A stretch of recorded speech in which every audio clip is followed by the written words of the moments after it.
Normally, I wouldn't do a live stream as Jackson Hinkle gets ready to put up his. However, I thought I better mention two things, specifically, maybe more, that have happened in the last few days, and I think people might want to take a look at them. Hello, everyone, as you come in. I know I wasn't going to do another one of these today. I wasn't. I'll tell you more about that maybe before I'm done here. Let me just bring up, thank you for letting me know on 5x5. No, this isn't scotch tonight. This is Irish whiskey. It's really good. A friend of mine really likes this, and so I decided to get some today, and here we are. Have a little scratchy throat, so I thought this might help. So pardon me for a minute. Yeah. Jackie Gleason used to say, "How sweet it is."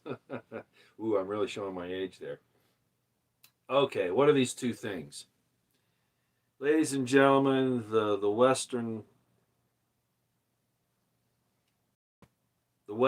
I'll just put it that way, and the Anglo-American alliance and their pressure on the world to conform to their rules-based order and their diktats has actually done the world a great disservice. Uh, Russia and China, basically Russia actually, uh, went before the UN Security Council to get them to try to, well, to tell them that the destruction, the attack on the Nord Stream pipeline needs to be investigated. I'm sure you know this by now. I don't think it's anything that you don't already know. But I just had to come on and say it because it's critical where what this means and where it's going. The Russians did this, went to the Security Council for two reasons. One, to see if they could get an investigation going, but two, if they couldn't, it would show the complicity of the United Nations with the U.S., not with any interest at all in protecting the world against war, and particularly nuclear war.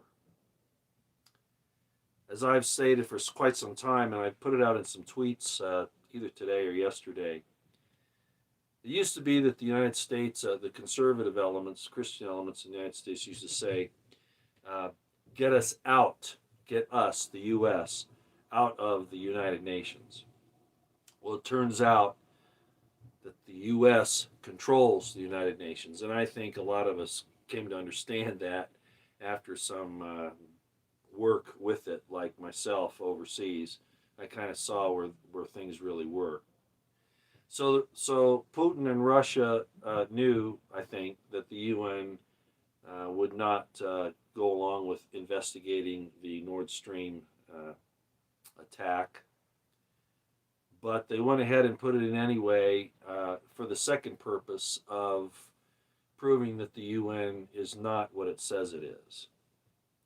So apparently, there were three nations that voted to have the investigation: Russia, China, and I think it was Iran. It may have been India. I'm sorry, that's not real clear cut to me right now. Everybody else either voted against having an investigation or abstained from the vote. Something wicked this way comes, and it's been here for a long time. So, what does this mean? Well, it means that nobody knows the truth of the matter. And when truth, of course, the first casualty is war. I'm sorry, the first casualty of war is truth. It's late, and I have had a couple sips of this. First casualty of war is truth. And it's even worse than that. The desire for the truth is gone.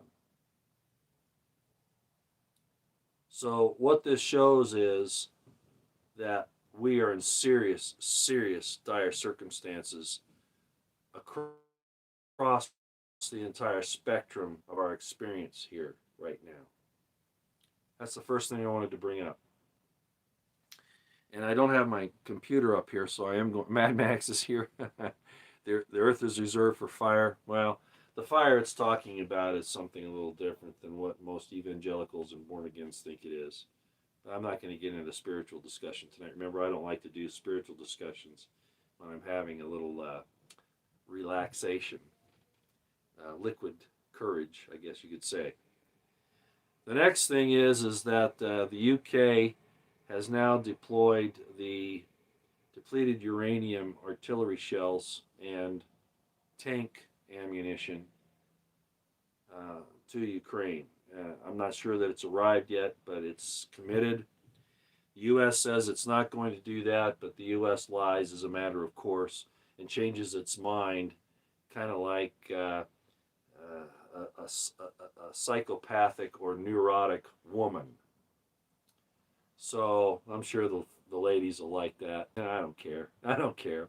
And you know I don't care. I'll call it out the way it is. I've got a story about that here a little later, maybe.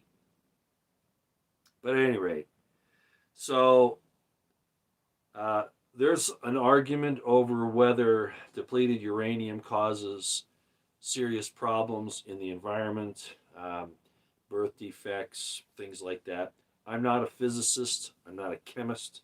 I'm certainly not a nuclear engineer or a nuclear physicist, so I can't say for sure. But the evidence that is out there seems to suggest that it's probably not a good idea, even if these things are not radioactive per se. There must be something else going on with this that can alter the chemical compounds that are in the soil and in our bodies in some way that can cause some serious problems. We might be, in Iraq, for instance, or other places where these things have been used. There's been apparently, and there will be people that will argue this. Even Colonel Douglas McGregor kind of dismisses this, but I think the evidence seems to be there. And in regards to it, I would say that the nations should err on the side of caution when using these things. You know, the Russians, they have depleted uranium, but they went to tungsten in their tank rounds. I'm not sure about all their artillery rounds, but I'm sure that they're not going to deploy depleted uranium of any sort, especially on what they consider their own lands.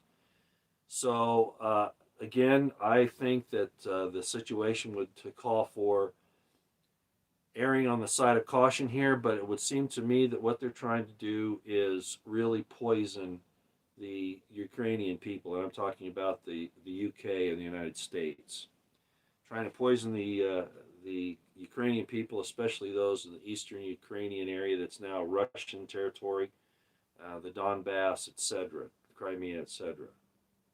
Regardless, my concern is if this stuff gets into that fertile soil and into the bodies of these people there, that there are going to be problems, and it's going to exacerbate. The environmentalists say, "Oh, we got to stop all this environmental attack, and you people that are driving your cars are the problem." And yet, the United States destroys the Nord Stream pipeline, which empties more methane, etc., into the atmosphere than almost about the same as a volcano. Okay. And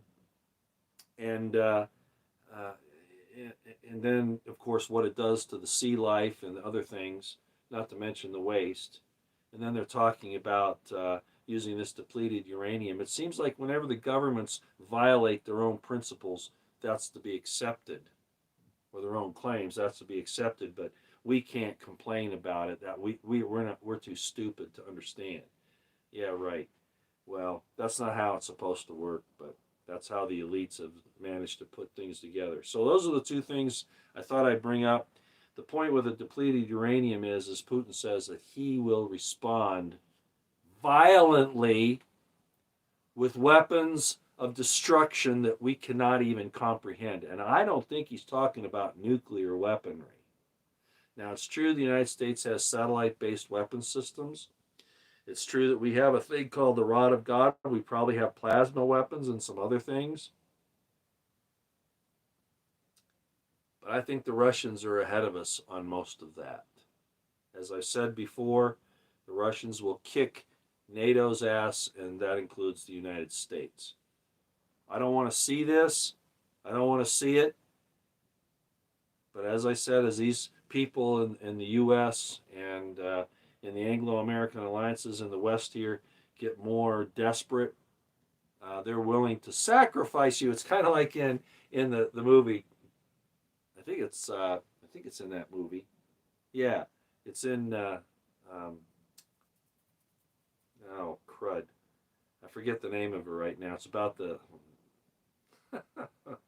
Anyway, um, I can see him, but I can't remember the name of the movie right now.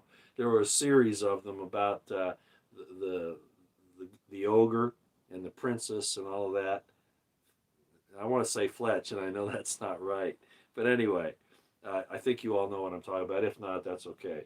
But in this situation in these movies, uh, you know, the king of the kingdom, or the prince of the kingdom, who wants to marry a princess so he can become a Shrek. There you go. Thank you. I don't know why I was having a hard time remembering that. He says, in order for him to be king, he has to marry this princess, and he has to, get along and do these things. And he doesn't care how many of, a lot of you may die, he says, in the process of this thing, but that's a sacrifice I'm willing to make. Well, that sounds like DC. They'll sacrifice anybody else because they're willing to do that for their hegemony. Thank you for telling me it was Shrek. I don't know why I was thinking Fletch. I don't know why that was the case. But at any rate, yeah, that's where we are. So Putin says he will respond forcefully and with weapons of terrible destruction. You know what? They don't really care. They want to eliminate most of you anyway, so they don't really care. But you ought to see how irresponsible and disgusting this is on the part of the West and the United States. Chevy Chase is Fletch. Yeah, I know. I know. I don't know why I couldn't think of Shrek. Some people say it's this, but it's not that. A lot of other things have happened in the last 48 hours that are moving around in my mind, and I'm not sure what to make of a lot of this stuff. Yeah, Shrek. Thank you. Is that Tammy? Yeah. Of course, I don't have my computer set up here, so I'm using the chat off the phone. So that's those are two things I thought I should mention tonight.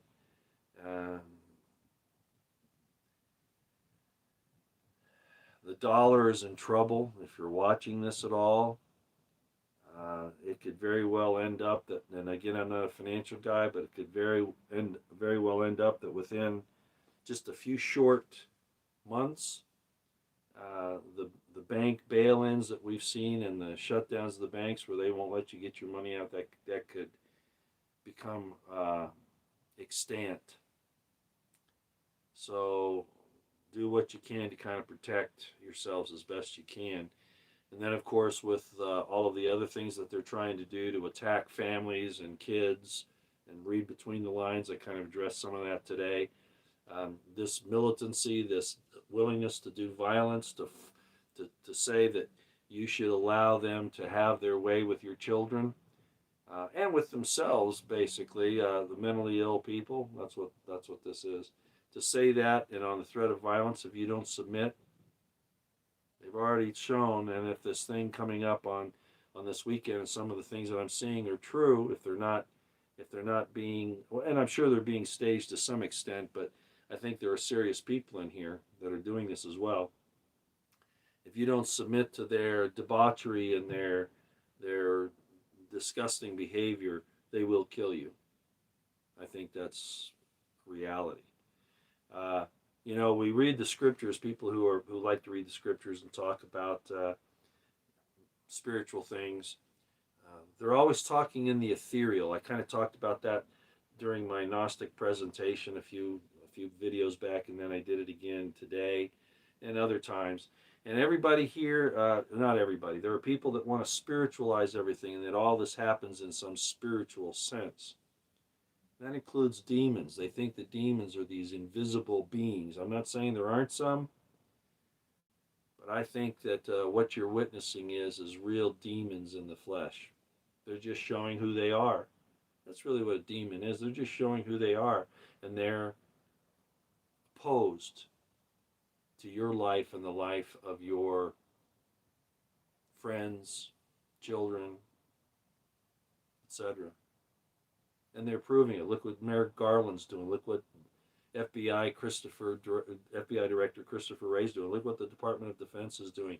Look at all these things. They're opposed to you.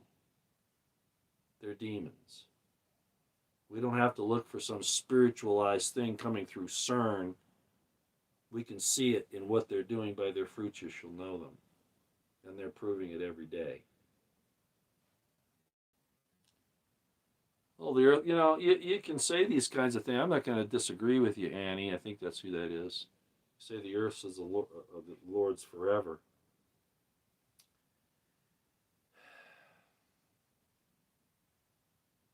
I wouldn't be that cavalier about it if I were you. I really wouldn't.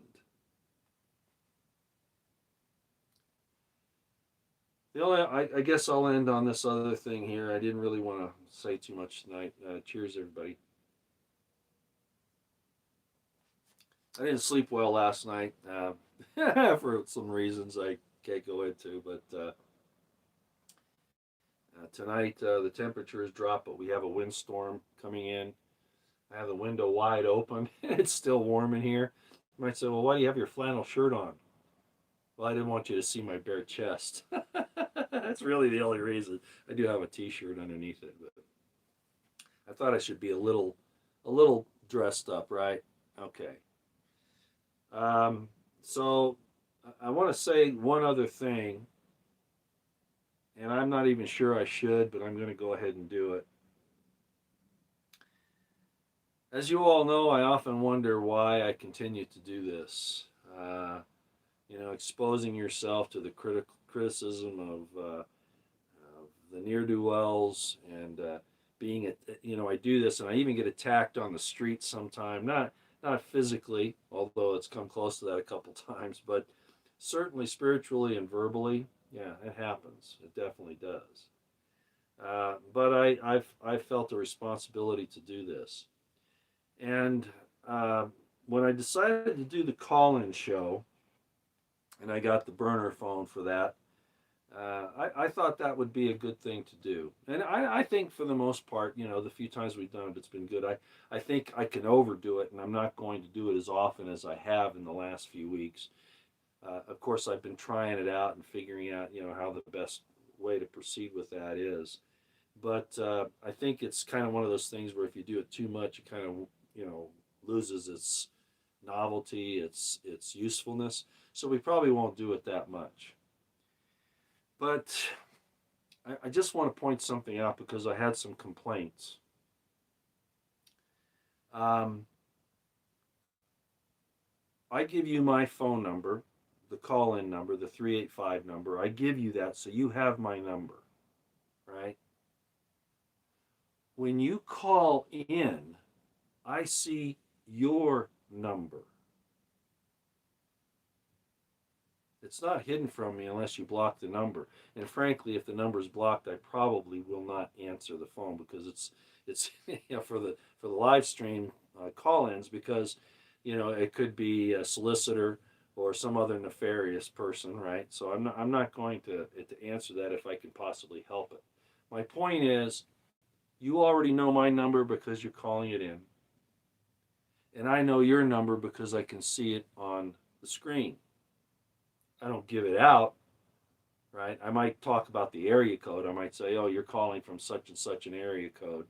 I might do that to make sure I have the right caller because the phone will skip around sometimes. It's not the best. But my point is, we basically swap numbers.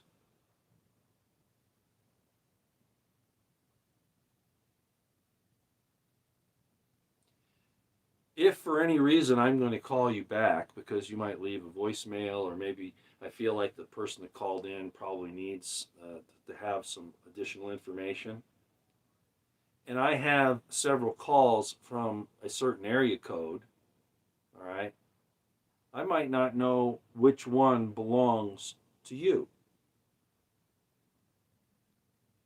So I might ask you, right, some other information about that.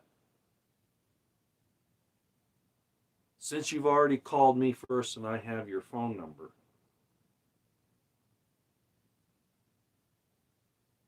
it's not like it's not already available. Do you know what I mean? And I know you're saying, well, what are you talking about, Roy? Why are you trying to explain this? Because it was very disappointing for me that people were upset. Certain people were upset that I said that, you know, they they wanted to communicate, and I said, well, we have each other's number now. We can do that. When it was obvious, if you call in, I've got your number. So, amongst all the other things, sometimes I wonder what in the world is going through people's minds. I appreciate people that come here and their loyalty, and I'm going to commend that, tell them I appreciate it. And sometimes maybe I do that in ways that people either do not understand or they don't appreciate. I don't know. But that's me. I have no intent of embarrassing anybody, or sometimes, I'll call you out if you're really way off on something, but not something like this. So, why am I saying this? Because, sometimes I wonder if it's worth it. If people are really that sensitive, and that when they don't even understand the system they're using and then want to complain about um, the fact that, I say, oh, good, we get to share numbers when I'm not even giving that out. But just because I've already got it, it comes in. It just seems that there's something else I can't quite put my finger on, but it goes along with all this other crazy stuff that's going on in the world that people change in a heartbeat. If I've offended anybody, I didn't do it out of intent to discourage you or to put you down or to embarrass you. I try to do it from a point of correction. And then you might say, well, Roy, who are you to correct anybody? Well, why are you here? I'm giving you information that you can take it or leave it.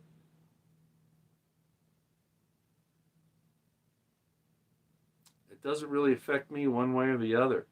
I just think it's nice if you have a chance to look at some other possibilities, especially in light of the deceptions that we continually find not only in our present day, but throughout history, including biblical history. Don't sweat the haters. I appreciate that, Michael A. I appreciate that, but sometimes it's not people that have presented themselves as the haters. It's people that have presented themselves as almost friends. I don't like this virtual situation that we have here. I don't like it. I would rather meet in person, but this is the nature of things today. So I think it's probably best that, I level with you.